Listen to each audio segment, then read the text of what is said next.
So, we're continuing our series in Daniel today. Isn't it frustrating how when you're faced with a decision in your life, when you hit that point where you have to choose something, that more often than not, what is easy and what is right are on opposite sides of the decision? Isn't that frustrating? That when you go to make a decision, more often than not, the easy choice is the wrong one. And I guess... I don't know, I guess that makes sense, because if it was the easy right thing to do and then the difficult wrong thing to do, is that even a decision, right? Does that even register in your mind as something that you're choosing? Of course, you go with the easy right thing. You're not going to choose the difficult but wrong thing. That would make no sense at all. So maybe it's only the ones that we realize. It's the types of decisions that make us stop and think are the ones that would cost us something. And you need to know the path to you becoming the person that God created you to be is followed by making a lot of hard choices. If you want to be that person, whoever that person is, you know you're not there yet. You know, you've got progress to get. You've come a long way, but you still got some ways to go before you become that person that God created you to be. And the path to getting to be that person is followed by choosing the difficult but right thing over the easy but wrong thing. On a consistent basis, you got to keep taking that path. So the story we're going to look at today is basically about a decision that puts what is easy and what is right on the opposite sides of that decision. And I want to look at how it plays out and how we can learn from it in our difficult decisions. So quick backstory before we jump into, we're going to be in Daniel chapter 3, but in case you missed the past couple of weeks, aren't familiar with the story of Daniel, the kingdom of Babylon, this foreign nation has come in and conquered Israel, and it took many of the people of Israel captive back into the country of Babylon. And the idea was that they were going to take some of the best of these captives and kind of turn them and use them in the leadership of Babylon. So they're going to take these guys who are, the best looking, the smartest, the brightest, and they're going to integrate them into Babylonian leadership, making Babylon even stronger by kind of absorbing the best of every country that they conquer. So the story we looked at last week, the main characters of the story were like 19-ish, late teens, early 20s. The story we're going to look at today, they're in their mid-30s. So it's been a bit. They were just getting into leadership last week, and now they've had about like a decade of experience under their belt. This story resonates with my heart, being in their mid-30s, so I can imagine what it was like for them. They've paid their dues, mostly. I know you old guys are like, hey, you're in mid-30s, you haven't paid your dues yet, shut up. I kind of have, okay? And they've got some clout, they've got some influence. They're in positions of leadership. They're not as high as they could go, but they've earned something. Their life has some substance to it. And it is at this point in their leadership now, 10 years in, they've got some stuff to lose, that they're faced with the decision, do we do the easy thing or do we do the right thing? A little scarier when you have something to lose. So we're going to pick it up in Daniel chapter 3, starting in verse 1. King Nebuchadnezzar made a gold statue 90 feet tall and 9 feet wide and set up in the plain of Dura in the province of Babylon. Then he sent messages to the high officers, officials, governors, advisors, treasurers, judges, magistrates, and all the provincial officials to come to the dedication of the statue he had set up. So all these officials came and stood before the statue King Nebuchadnezzar had set up. Now, if you've never read the story, what you're thinking right now is, man, we must have read that wrong. That sounded like what you just said is that a dude made a statue of himself 90 feet tall and invited his best friends to come see the statue. And I can understand how you would think we read that wrong, but you've never met King Nebuchadnezzar before if you thought that, because this dude has quite an ego. So he made a statue of himself 90 feet tall, and he invited all the leaders of Babylon to this barbecue to see his statue in his backyard of himself. Just imagine that. Imagine having a best friend who's like, dude, you want to come over and have some burgers and see the statue I made of myself in my backyard? That would be weird, right? That would be weird. And that's essentially what King Nebuchadnezzar has done here. Really special guy. He's not done yet. Verse 4, then a herald shouted, People of all races, nations, and languages, listen to the king's command. When you hear the sound of the horn, flute, zither, lyre, harp, pipes, and other musical instruments, bow down to the ground to worship King Nebuchadnezzar's gold statue. Anyone, by the way, who refuses to obey immediately will be thrown into a blazing furnace.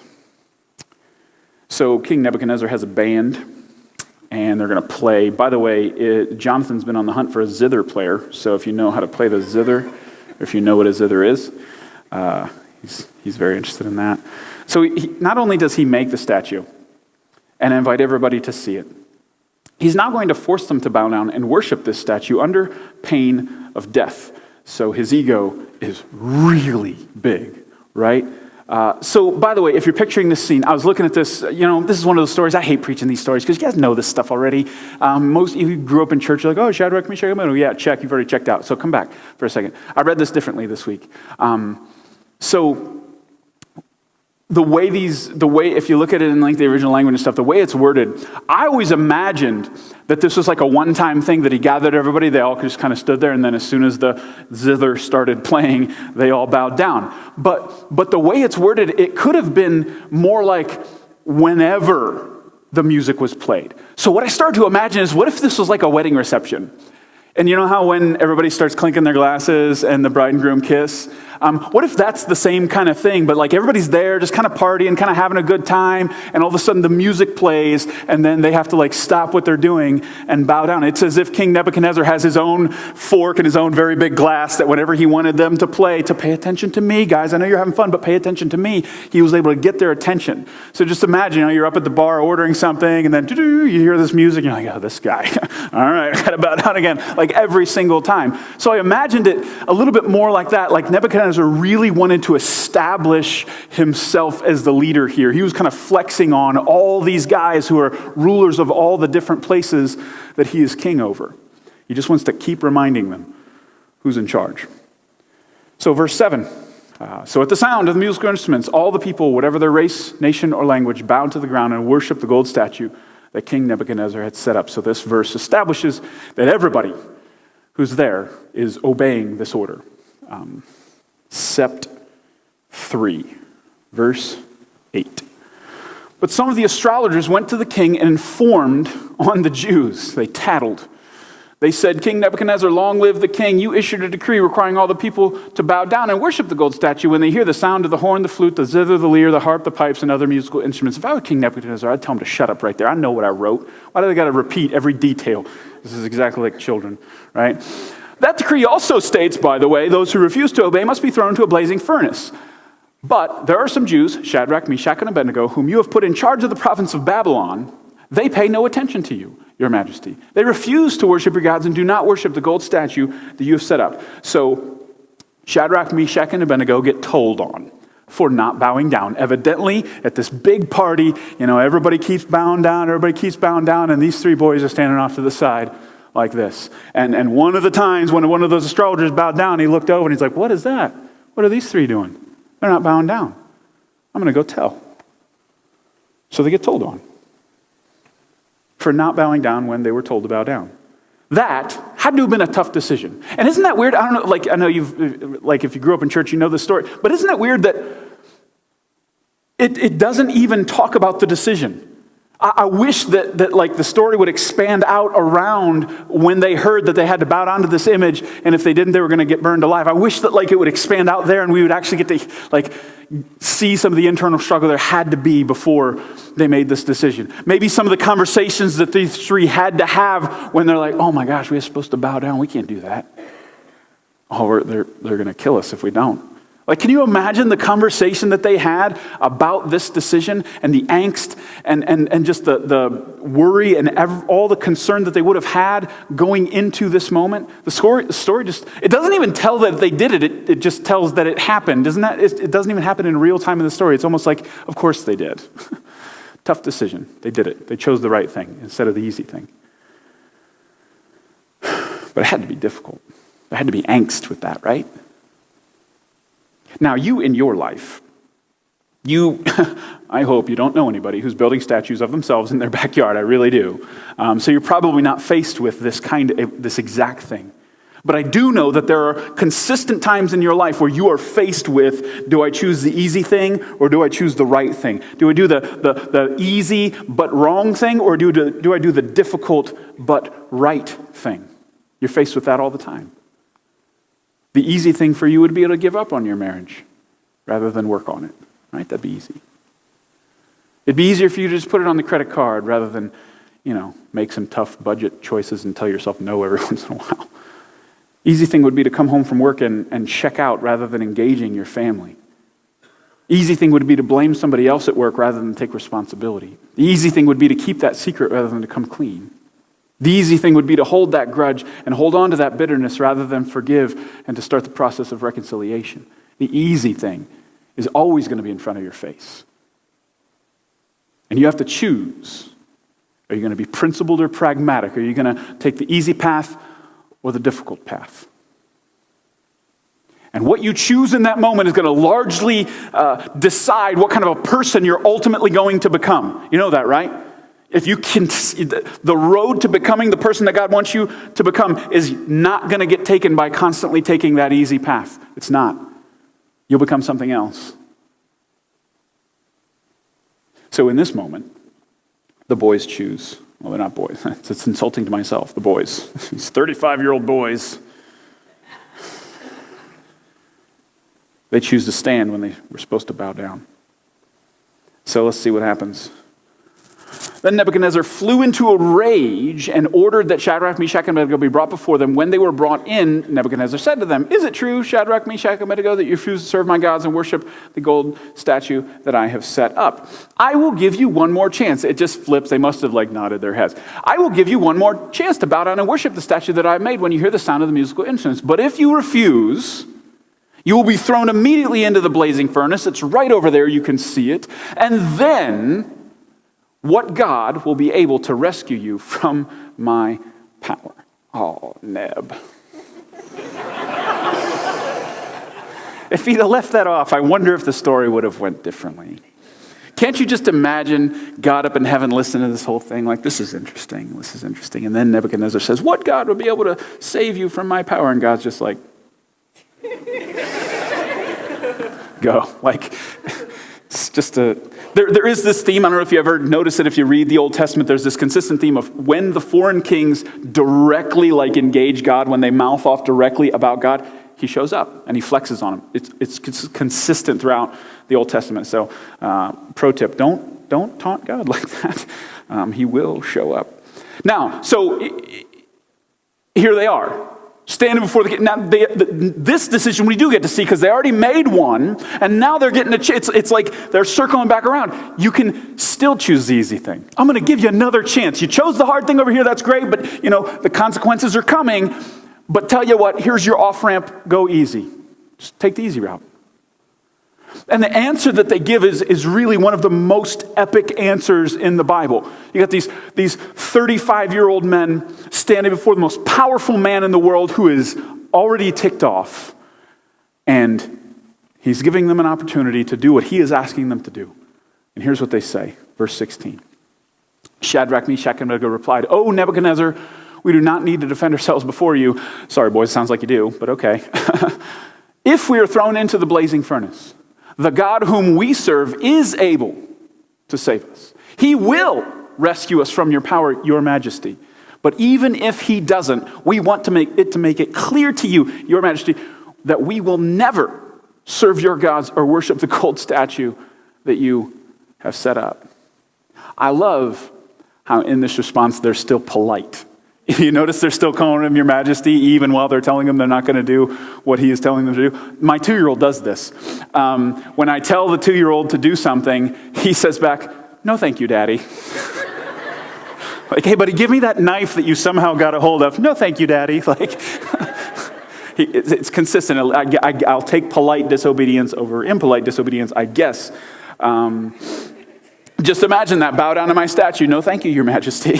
"No, thank you." But maybe there is something to that, though, right? Like they don't just completely throw everything out the window. They don't just thumb their nose at the whole thing. They hold on to this respect. Like they respected the position of king even if they didn't respect the guy who held that position, right? They respected the throne even if they didn't respect the guy sitting on the throne. There's something to that. They disagreed in a respectable way. And I think there is something we could learn from that. No thank you, Your Majesty. So, I'm sure you can kind of guess how Nebuchadnezzar is going to respond to their polite disobedience. Verse 19. Nebuchadnezzar was so furious with Shadrach, Meshach, and Abednego that his face became distorted with rage. He commanded the furnace be heated 7 times hotter than usual. Then he ordered some of the strongest men of his army to bind Shadrach, Meshach, and Abednego and throw them into the blazing furnace. I love the detail that his face became distorted with rage. For some reason, don't you just imagine Shadrach, Meshach, and Abednego sitting down later when they're going to write this story down, and one of them going, do you remember his face though? His face was so weird. And they're like, you got to write that down, dude. It just speaks to the truth of the story that there's a completely needless detail. We didn't need that. But it just tells us, hey, he was really mad, really mad. His face looked funny when he got that mad. And then, so here's what I want to do. Can we pause for a minute in the story and kind of shift our perspective? I want to see things from Nebuchadnezzar's perspective for just a moment. We always look at it from Shadrach, Meshach, and Abednego, the hero's perspective. Can we shift just for a minute? Can we try to at least just have a little bit of empathy for this guy? First of all, he's so powerful. This is the most powerful man on the planet. And I don't think any of us really understand what that would be like. But nobody says no to him. Ever. Ever. I wonder what kind of person you'd be if nobody ever said no to you. I wonder what you'd do with that. It's a little scary, isn't it? To have no checks whatsoever. Everybody's always going to say yes all the time. Ooh. And so he's the most powerful man on the planet. And he's king over the known world. So he's a good king. And what I mean by good king is he's good at it. He's competent. He's a competent king. Anywhere he goes, they win. He is that kind of guy. He wins, he's rich, he's powerful, he's smart, he's savvy, he's got it all. His position, when he looks around for people at the same level, there's nobody there. He has to look down to see anybody. It'd be weird. Who knows what your heart would do with that? And then, we can tell what his heart does with it, right? Because based on his barbecue and the fact that everybody at his barbecue is forced to bow down to a statue of him, I think it's safe to say that he has developed a bit of a pride problem, right? And I think that's what happens, by the way, when your competence surpasses your character, right? Isn't this what happens? That all of a sudden you become proud? That when your competence goes past the level of your character, something goes screwy in here. His character could not handle his success. It couldn't. It's cracked under the weight of it. That's why he made a decision like this. By the way, if you've been praying for success, maybe God's saying no as an act of mercy, waiting on your character to develop, to be able to handle that success. Isn't that possible? That maybe God's saying, hold up, yes, I want you to succeed, but you're not ready yet. We gotta develop your character before I can give you that success, before I can give you that competence level. It would be an act of mercy. King Nebuchadnezzar didn't get that. And I think we can also pretty obviously tell that King Nebuchadnezzar has an anger problem, right? He gets angry real quick to the point that his face looks funny when he gets angry. Can I make an uncomfortable observation about that? I think pride and anger are connected. Pride problems and anger problems, they're usually connected. And I don't like to admit that because I have a bit of an anger problem. But I think it's true. That if we have an anger problem on the outside, it's probably indicative of a pride problem on the inside. And maybe the solution to your anger is your pride. Reduce your pride, reduce your anger. King Nebuchadnezzar had all the pride, so he had all the anger too. Now, the last observation I want to make from King Nebuchadnezzar's perspective here is that what he commands here is overkill. Okay? Look at this.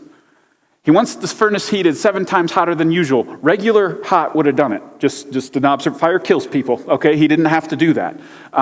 Then he ordered some of his strongest men to bind them. So Regular strong would have been fine. These guys are, Shadrach, Meshach, and Abednego are not warriors. They have office jobs. They know how to type and write things, okay? They are smart and pretty, but probably not very strong. So that wasn't necessary. You could have had just regular strong to throw them in. And then he had them tied up.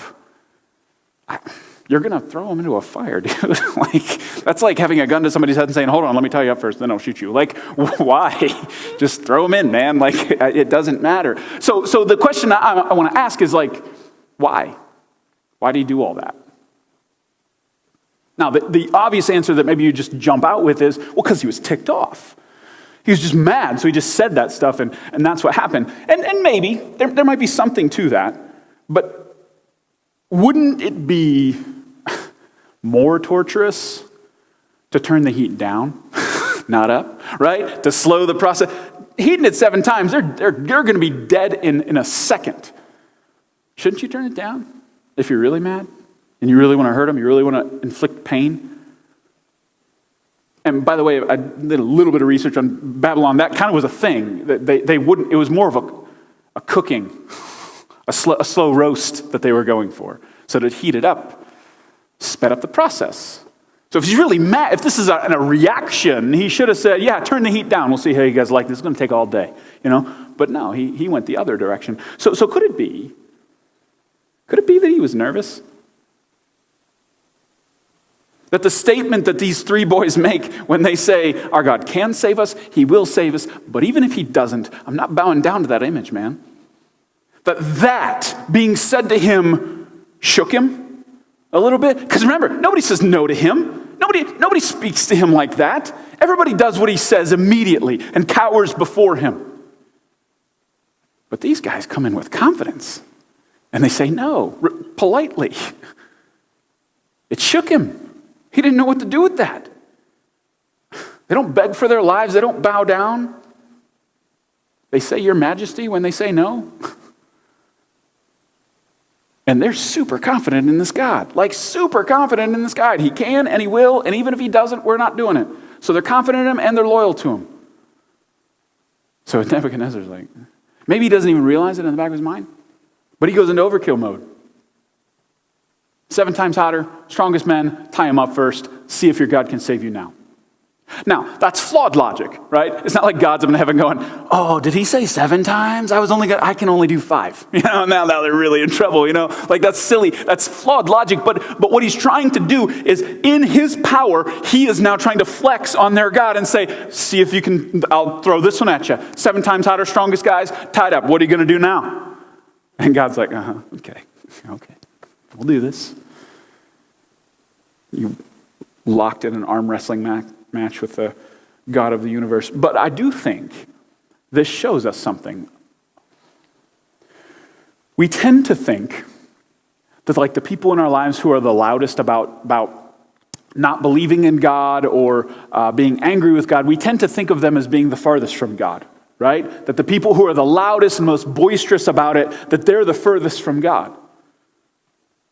But what if that's not the case?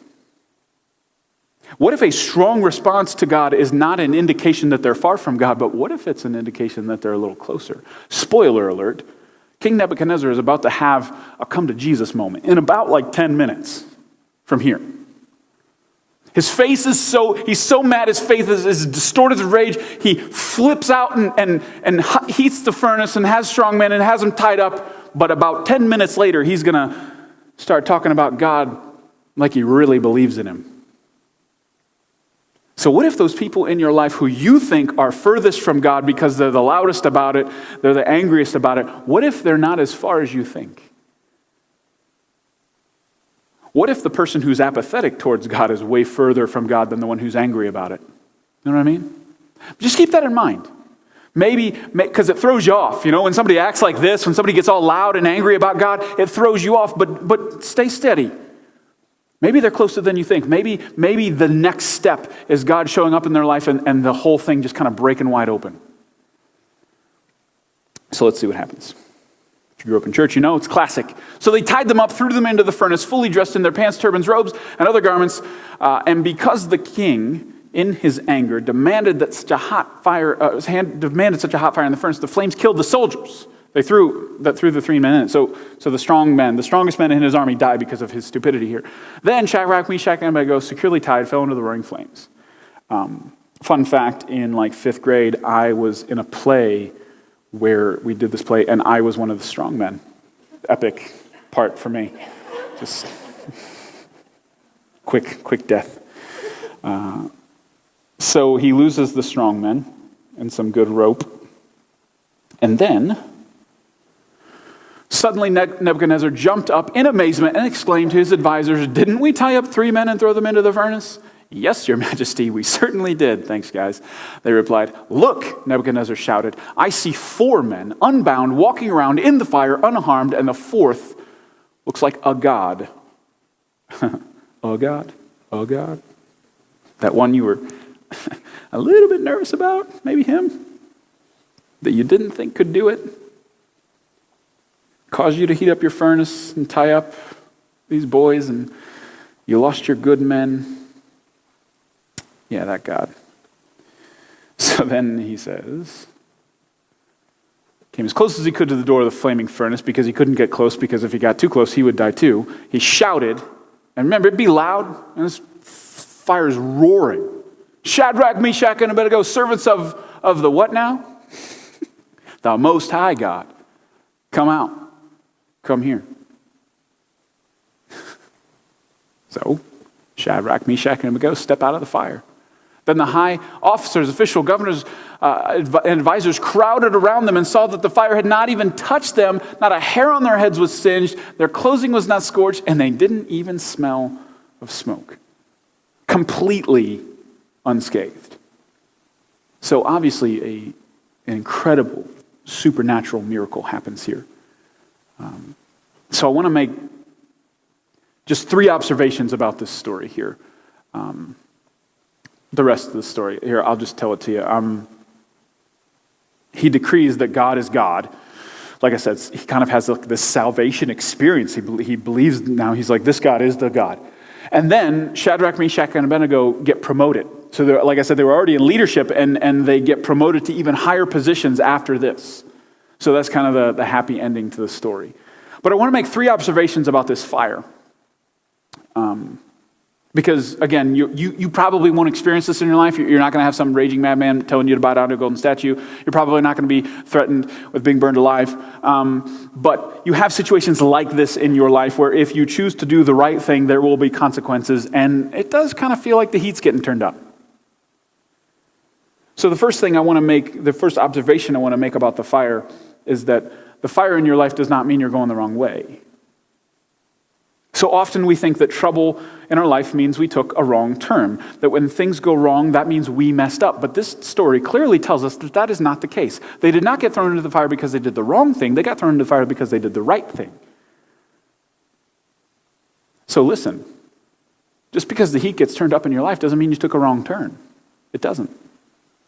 Just because that new job is harder than you thought doesn't mean God doesn't want you there. Maybe he does.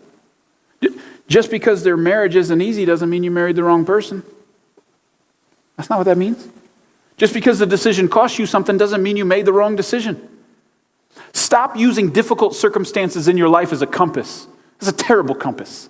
Difficulty is a terrible compass. If you live your life avoiding every fire, every time things get a little hot, you turn away. If you live your life that way, you're never going to end up where God wants you. You're never going to become the person that God wants you to be. You're going to have to go into that heat. You're going to have to wipe the sweat off your forehead and keep going. There's no way you're going to become who God wants you to become if at every time the temperature gets turned up a little bit, you turn away. No way. So whatever you're facing right now in your life, where oh man, it's getting a little hot in here, don't use that as an indicator that God wants you to turn. Don't you dare. Maybe you need to get a little sweaty and keep going. So that's the first thing.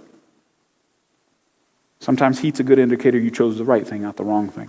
Second thing I want to observe about this fire is sometimes God uses fire to free you. One of the coolest observations in this story is that the only thing the fire burned was the ropes that were tying them. Did you notice that? It's the only thing that burned.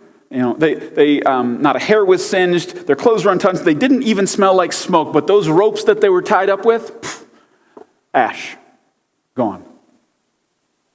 So sometimes God uses a fire in your life to free you from things that hold you back. Pain can be a purifier. Suffering is a thing that causes you to let go of something that you might not have otherwise let go of. You needed a little pain. So next time you're in a painful situation, next time the heat's gotten turned up in your life, maybe you should ask yourself, what might God be trying to burn off here? What's he after here? Is there something that God wants me to let go of that I'm not letting go of? Is there something that God wants me to move on from? Is there some attitude that God wants me to drop? Is there some idol in my heart that I have made more important than God in my life that he's trying to break me of in this heat? What's God trying to do with this fire to free me from in this fire? See, some of y'all are like this. Some of you, everybody's going to experience this on some level, but some personalities are more prone to needing fire to turn them in their life. When you were a kid, your mom said the stove's hot, and you're like, we'll see, right? That's you. You need this all the time. God constantly has to burn you up to get you to change, to get you to move in the direction he wants you to move. You learn the hard way. But often, God uses fires to free you from things that are holding you back. So if you're in one right now, maybe you need to be asking, God, what are you doing with this? What are you trying to free me from? What are you trying to break loose inside of me with this heat? It can be a good thing. And then the last observation I want to make is that the fire was a test. The fire was a test. The other side of the fire was a promotion. They moved to greater influence. They were able to influence more people, have more power. Their authority went further now. And they were good men. So this is a good thing for Babylon, that these good God-fearing men got more power, more influence, and were able to lead in a way that God wanted them to lead in a higher position. But they didn't get there before the test. The test of Shadrach, Meshach, and Abednego's faith and character. They had to go through the fire first before they could get that. See, it was a testing. And so testing that reveals quality, right? But it also develops quality at the same time. It's kind of like lifting weights if you don't pull your back out. It's kind of like lifting weights. You'll find out how strong you are, and you'll get stronger by doing it, right? You'll know the number that you can lift, and you'll start to be able to lift a higher number. So these testing, it kind of serves a dual purpose, right? You'll find out what your character's like when things go bad, and it'll get stronger. So Shadrach, Meshach, and Abednego, their character had to deepen before they could move up. Like I said, with King Nebuchadnezzar, man, he just got it all, and his character was down here, and his competence was up here. But God was like, I'm not going to do that with you guys. I'm going to make sure to develop your character right along with your progress. 1 Peter 1, 6 and 7 says this, so be truly glad. There is wonderful joy ahead, even though you must endure many trials for a little while. These trials will show that your faith is genuine. It is being tested as a fire tests and purifies gold, though your faith is far more precious than mere gold. So when your faith remains strong through many trials, it will bring you much praise and glory and honor on the day when Jesus Christ is revealed to the whole world.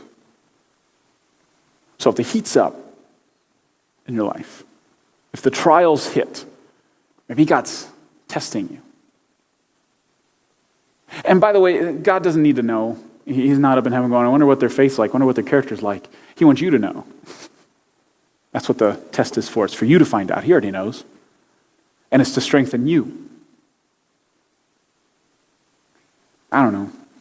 Maybe that's helpful to you. Rather than feeling the fire is useless, if you realize that God's trying to do something with it, that he's trying to develop you, and that maybe the higher your aspirations, the more pain it's going to take to get there. You know what I mean? If God really wants to develop your character along with your competence, it's going to hurt as you go. And I believe that one of God's favorite building materials is ashes. Ashes of your dreams, ashes of your suffering, ashes of your pain, ashes of the broken things in your life. He tends to build your character out of that. That does smell like smoke. So on the other side of this fire, God uses Shadrach, Meshach, and Abednego to influence an entire kingdom to worship the God of the universe. Their stubborn choice to do the difficult but right thing rather than the easy, wrong thing had an amazing outcome. But that's always hard to see before the fire, right? This side of the fire, that's really hard to see.